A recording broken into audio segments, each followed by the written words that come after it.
વિદ્યાર્થી મિત્રો, good morning. તમારું સ્વાગત છે એમડી એકેડેમીમાં ડેલી કરંટ અફેરમાં.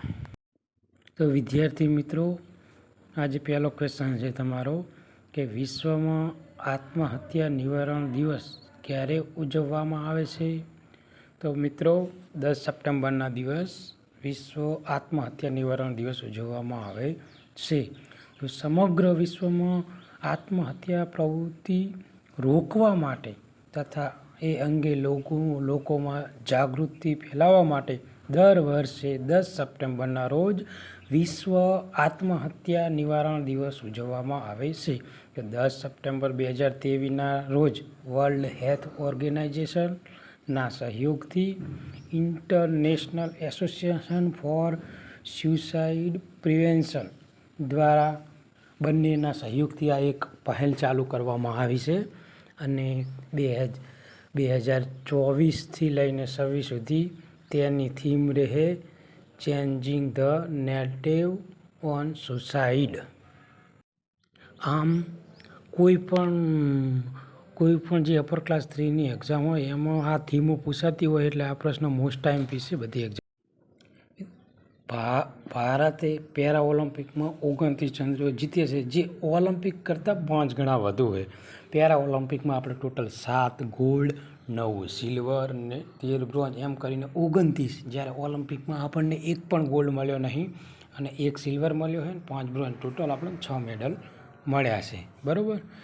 પછી યુનિફોર્મ સિવિલ કોડ લાગુ કરનારું સ્વતંત્ર ભારતનું પ્રથમ રાજ્ય ઉત્તરાખંડ છે. તો સ્વતંત્ર પહેલાં એક રાજ્ય એવું હતું કે જે યુનિફોર્મ સિવિલ કોડ લાગુ હતું, એ તમારે કોમેન્ટમાં જવાબ આપવાનો છે. જે અનુસૂચિત જનજાતિ સિવાય આ યુનિફોર્મ સિવિલ કોડ એ બધાને લાગુ પડશે. ઉત્તરાખંડની વાત છે, તો ઉત્તરાખંડ પૂરતી વાત છે.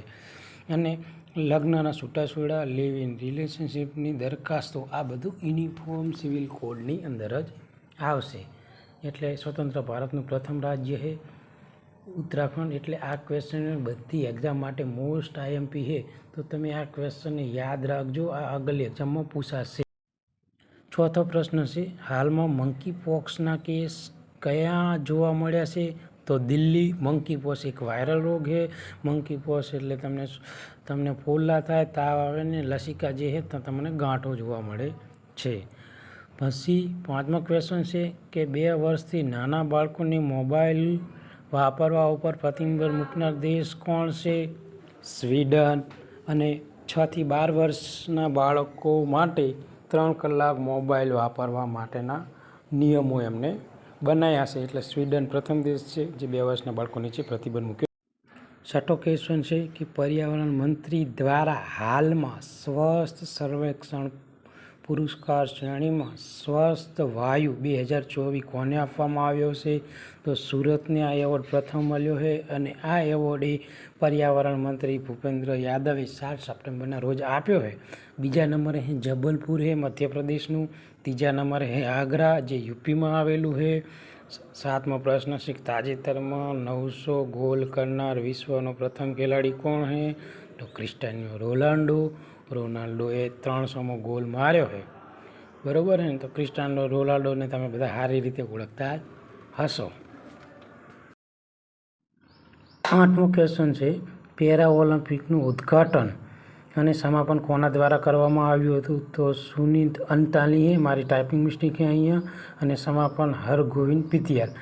પહેલા નંબરે ચીન છે અને ભારતનો નંબર 17મો છે. બરાબર. આમાં ગોલ્ડમાં અને હાલમાં કઈ નદી ઉપર બંધ બાંધવાની ચર્ચા કરવામાં આવી છે? તો મેસો નદી. બરાબર. અને વિશ્વ ઇલેક્ટ્રિકલ વ્હીકલ દિવસ ક્યારે ઉજવવામાં આવે છે? તો 9 સપ્ટેમ્બર. અને સૌથી મોટું વ્હીકલ બજાર જે ચીનમાં છે, વિશ્વનું સૌથી મોટું વ્હીકલ બજાર ચીનમાં આવેલું છે. આ 9મા પ્રશ્નમાં મિત્રો બંધ છે, એટલે એ પણ ધ્યાન રાખજો. બરાબર. જો કે તમને હું સોફ્ટ કોપી આપી જ દઉં છું મારી ટેલિગ્રામ ચેનલમાં, એટલે તમને ત્યાં કોઈ પ્રોબ્લેમ નહીં થાય. વિશ્વનું સૌથી મોટું બજાર આવેલું છે આપણે ચીનમાં. તો ડૉક્ટર વર્ગીસ કુરિયનની પુણ્યતિથિ 9 સપ્ટેમ્બરના દિવસે હતી. તેમનો જન્મ 26 નવેમ્બર 1921ના રોજ થયો હતો. નિધન 9 સપ્ટેમ્બર 2012માં થયું હતું કે એક ભારતીય ડેરી એન્જિનિયર અને સામાજિક ઉદ્યોગ સાહસિક હતા. તેમને દૂધ ઉત્પાદનમાં એમનો અગ્રેસર મહત્ત્વનો ફાળો છે અને શ્વેત ક્રાંતિના પ્રણેતા તરીકે આપણે એમને ઓળખીએ છીએ. ડૉક્ટર વર્ગીસ કુરિયન શ્વેત ક્રાંતિના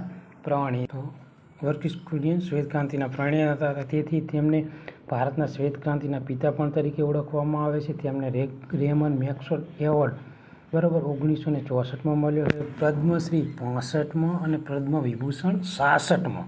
આ સિવાય તેમને વર્લ્ડ ફૂડ પ્રાઇઝ પણ 1989માં મળેલું છે અને પદ્મ વિભૂષણ 1999માં મળેલું છે બરાબર. અને રાષ્ટ્રીય દૂધ દિવસ તરીકે આપણે 26 નવેમ્બર એ દિવસે આપણે બંધારણ દિવસ તરીકે પણ ઓળખીએ, એટલે 2 દિવસ છે. વિશ્વમાં દૂધ દિવસ તરીકે 1 જૂન બરાબર. તો મિત્રો આ આજનું આપણું કરંટ અફેર છે. જો આ વિડીયો તમને ગમ્યો હોય તો લાઈક કરજો, શેર કરજો, તમારા મિત્રો સુધી મોકલાવજો બીજા. અને આ જે લેક્ચર છે તેની PDF તમારે જોઈતી હોય તો મારી ટેલિગ્રામ ચેનલમાં તમને મળી રહે. Thank you.